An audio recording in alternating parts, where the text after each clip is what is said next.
Well, as parents, we definitely want to fix anything that's wrong with our kids. And when we can't, we often feel helpless and hopeless. You know, Heather, that's the reality for many families here in Jacksonville. Their children are in chronic pain.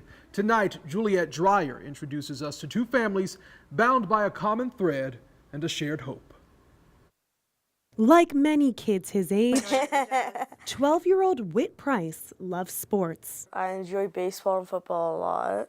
And like any good First Coast resident, his favorite team, The Jags are the team to beat in the AFC. There's something about Whit Price. You just can't help but smile. You'd never know. We just take it one day at a time. How hard he's fighting. I have learned to live with it, but it's still very rough. Whit was born premature. It's caused a number of health problems, and for the last 5 years, he's been coping with an incurable neurological disease that causes constant pain. It's a very sharp pain. It feels like someone's stabbing you in the stomach. Whit's mother, Stephanie, feels a different kind of agony. It's a horrible nightmare. Unable to make her son feel better. I don't know if I could do it the way he does. You can't imagine what it's like unless it's your life. The Hodges family knows exactly what it's like. It's been a long, long journey.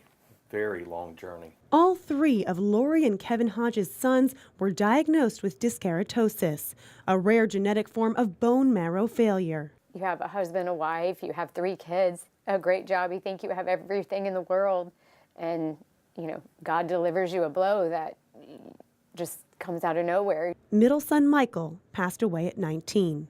The youngest, Hunter, died at 15. Matthew, the oldest, is now 26. He says his symptoms first appeared when he was 6 or 7 years old. The fingernails, they started to almost seem like infected. A little bit later on, my skin started to change. I'm at the point now where I do have to go and be transfused once or twice a week. It would be so easy for this family to shut down, wallow in the pain of losing 2 children as their only remaining son continues his fight, but not the Hodges family. We just want to help. They launched Hugs from Hunter 3 to help other families in long-term health battles. The organization just donated $50,000 to the Nemours Mental Health Support Fund. They're more at risk for depression. They're more at risk for anxiety. They have something that they can't get rid of on their own. They have something that they have to deal with for much longer than they expected. The Price family has been working with Lockery to help Whit cope with his condition. Being a preteen is hard enough. Teased me and bullied me. Let alone battling through an incurable disease. And it's been tough having to deal with it, along with the bullied pain. him about his pain. But thanks to Nemours, Whit doesn't have to go through this alone.